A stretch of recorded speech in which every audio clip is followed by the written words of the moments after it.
Hi, Joni here. Russia has launched a new political party and a new propaganda campaign in Norway. That will be the topic of today's video. But before that, my campaign is still up and running. It's going well, and as I'm filming this, we have already reached 48% of our goal. That is thanks to you. Let's finish this campaign as soon as possible to get the 4 trucks to the 4 Ukrainian units that badly need them.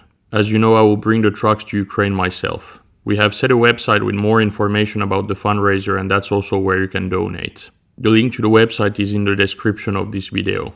Please share and donate if you can. Let's finish this. Thank you. Slava Ukraini.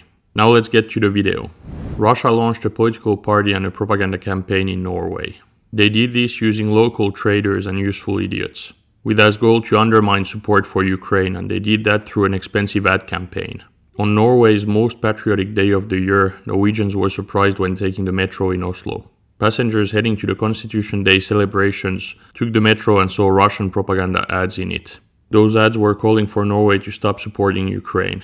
Some of them said use the money for welfare, not war. As expected, it turned out to be a Russian propaganda campaign fronted by local traders. The party behind it is called the Party for Peace and Justice, which is a textbook name for pro-Kremlin, pro-war operation.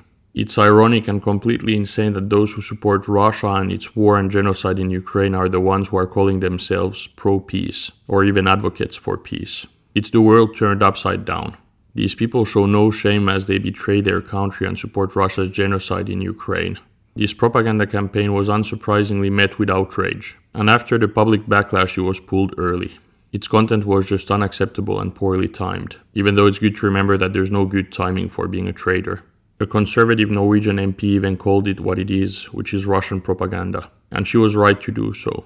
Norway's domestic intelligence agency is now monitoring the situation. But how did a tiny party with 50,000 Norwegian kroners afford a campaign that cost 1.4 million kroners? The answer is in Russia. A Norwegian-born oligarch based in Murmansk is the one who financed it. His name is Atle Berge, and he's a horrible person. He has been sponsoring Russia's mass deportation of Ukrainian children by financing an orphanage for them. He's basically a Russian oligarch with a Norwegian citizenship. And the party also includes other horrible people, including Glenn Diesen.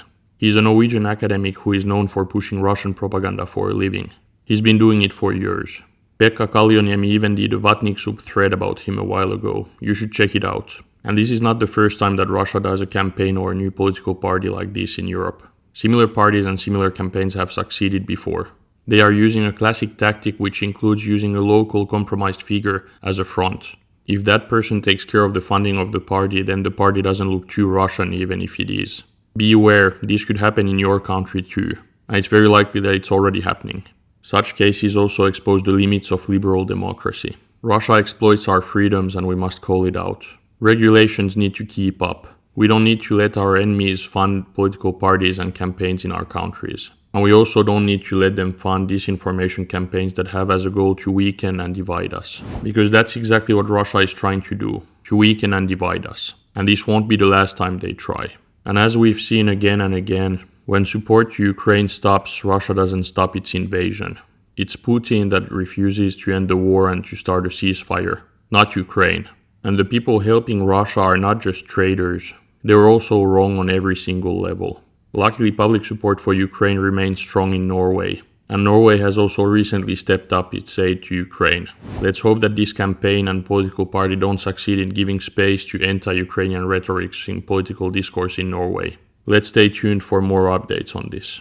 What do you think should be done? Should that party be banned? I want to hear your takes on this. Write them in the comments. That was it for today's video. I hope that you liked it. If you did, please like and subscribe. Also, please donate to the campaign if you can. The link is in the description of this video. See you in the next video. Thank you. Slava Ukraini.